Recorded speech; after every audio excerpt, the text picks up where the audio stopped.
আজকে বানানো হচ্ছে বাটার পনির। কড়াই বাটার দিলাম, আস্তে করে কড়াই বাটারটা দিয়ে দিলাম। বাটারটা আস্তে আস্তে আঁচটাকে লো টু মিডিয়ামে রাখতে হবে। বাটারটা দিয়ে এসে গেল তখন একটু জিরে দিয়ে দিলাম, গোটা জিরে দিয়ে আস্তে আস্তে আস্তে আস্তে এসে গেছে। জিরে দেওয়ার পর কটা লং, দারচিনি, এলাচটাকে ফাটিয়ে দিতে হবে, নাহলে আবার মুখে লাগে।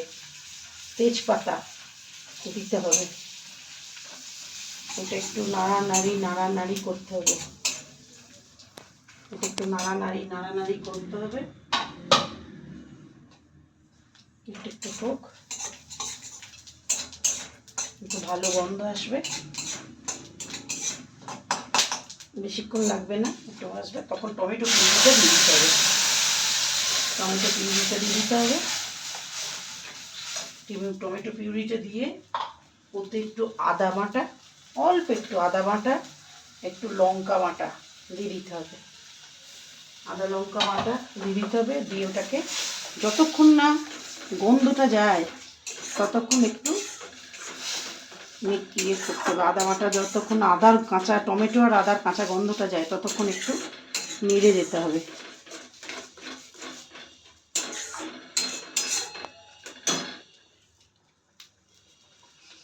তারপর ওতে একটু ধনে গুঁড়ো দিতে হবে, অল্প ধনে গুঁড়ো, একটুখানি। জিরে গুঁড়ো দেওয়ার দরকার নেই, অল্প ধনে গুঁড়ো হালকা দেওয়ার পর ওকে একটু টাইম মতো ওটাকে আস্তে দিতে হবে। আস্তে আস্তে তেল ছাড়ছে, এটা কাঁচা গন্ধটা শুধু যাওয়ার অপেক্ষা। এমন টাইম লাগে না, 10 থেকে 15 মিনিটের মধ্যেই বানানো হয়ে যায়। এই যে আস্তে আস্তে আদার গন্ধটা শুধু দেখে নিতে হবে যে আদার কাঁচা টমেটোর গন্ধটা যেন যায়।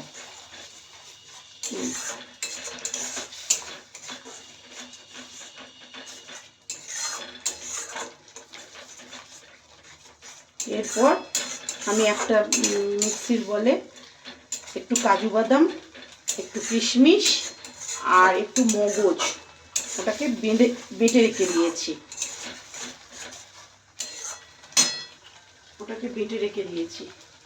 ওটা এবার দিয়ে দিতে হবে। এটা দিয়ে দিতে হবে। এটাই হচ্ছে মেন বাটার পনির, এটাই হচ্ছে মেন। এটা দিতে হবে এই জন্য যে এটা আবার সমানে নাড়তে হবে, নাহলে আবার তলায় লেগে যেতে পারে। এটা আবার সমানে কন্টিনিউ নাড়তে হবে, নাহলে আবার তলায় লেগে যাওয়ার ভয় থাকতে পারে।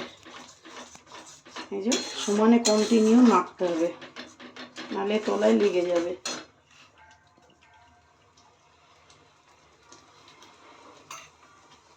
এটাকে সমানে কন্টিনিউ নেড়ে যেতে হবে। সামান্য বাটিটা দিয়ে একটু জল দিয়ে দিলাম, ব্যাস। এর উপর একটু সামান্য নুন দিই, স্বাদের জন্য একটু চিনি দিলাম আর সামান্য একটু নুন দিলাম। চিনি দেওয়া হলো। দিয়ে এটাকে এখন কন্টিনিউ কাজু বাদামের গন্ধটা, মগজের গন্ধটা যাতে, একটু সামান্য পোস্তও দিয়েছি, এটা সামান্য নাড়তে হবে। এটা যাতে কাজু বাদামের গন্ধ, ওইগুলোর যাতে মশলার কোনোটাই যেন কাঁচা মশলার গন্ধ না আসে, ততক্ষণ একটু নেড়ে যেতে হবে।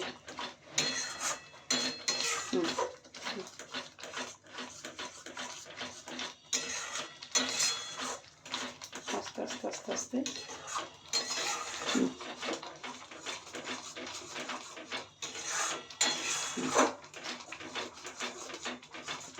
এবার হাতে একটু প্রেস করে একটু সামান্য লঙ্কা গুঁড়োও দিয়ে দিয়েছি, একটু রং হওয়ার জন্য সামান্য।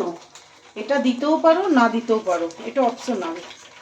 না দিলেও কোনো ক্ষতি নেই, একটু দিলে কি হবে, রংটা একটু হবে।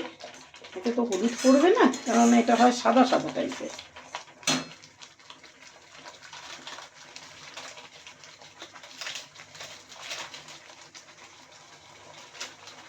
এবার আস্তে করে উপর থেকে একটু কসুরি মেথি প্রেস করে দিয়ে দিলাম।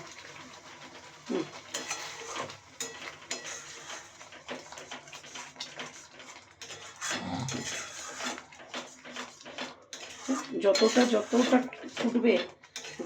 ফুটবে ততটাই ভালো, যতটা ফুটবে ততই ভালো। একটু আঁচটা হালকা বাড়িয়ে দিলাম।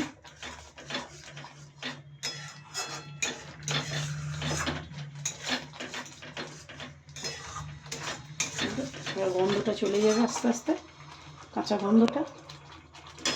তারপর এবার একটু দুধ দিয়ে দিতে, 1/2 কাপ মতন দুধ দিয়ে দিলাম।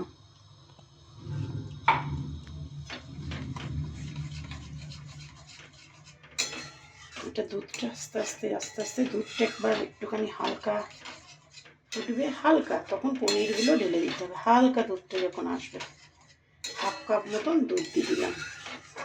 100 গ্রাম পনিরের এটা হচ্ছে, 100 গ্রাম পনিরের 100 গ্রাম পনির এটা হচ্ছে। একটু যেই বলক আসবে দুধে, তখন পনিরটা হালকা করে ছেড়ে দিলেই একটু ফুটবে। একটুখানি এটা হোক, একটুখানি হালকা ফুটবে, তখন পনিরটা আমি আলাদা করে রেখেছি। পনিরটা কেটে এই যে কিউব করে কেটে রেখে দিয়েছি। এইটা আস্তে আস্তে ওপর থেকে ছড়িয়ে দেবো। এই যে দুধ ব্লক আসছে, এবার আস্তে আস্তে ছড়িয়ে দেবো, দিয়ে 5 মিনিট ফোটাবো, বেশিক্ষণ না, তাহলে পনির গলে যেতে পারে।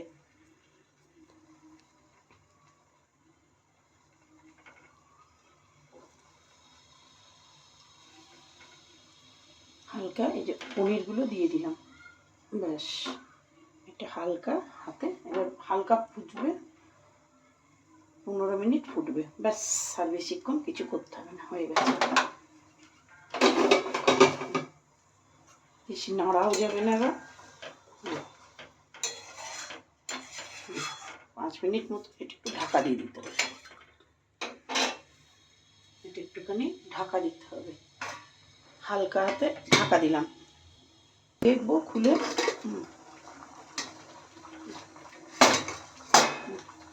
তলায় এবার লেগে যাওয়ার ভয় থাকে, তো আস্তে আস্তে আস্তে এই যে গপ গপ করে ফুটছে। বাটার পনির রেডি। এর সঙ্গে নান করব, যখন নান করব নানটাও দেখিয়ে দেবো। আগে থেকে নানটাকেও মেখে রেখে দিয়েছি, তখন নানটার বলবো। হালকা অল্প, আমি নিজেই গরম মশলা তো গন্ধ আমি সহ্য করতে পারি না, আমি নিজে বানাই ঘরে। লং, দারচিনি আর এলাচ একটু হালকা গরম করে আমি গুঁড়ো করে রাখি, হালকা, ব্যাস হয়ে গেল। বাটার পনির কমপ্লিট। ঠিক আছে বন্ধুরা, কিরম খেয়ে হয়েছে করে দেখো, দেখে আমাকে জানিও।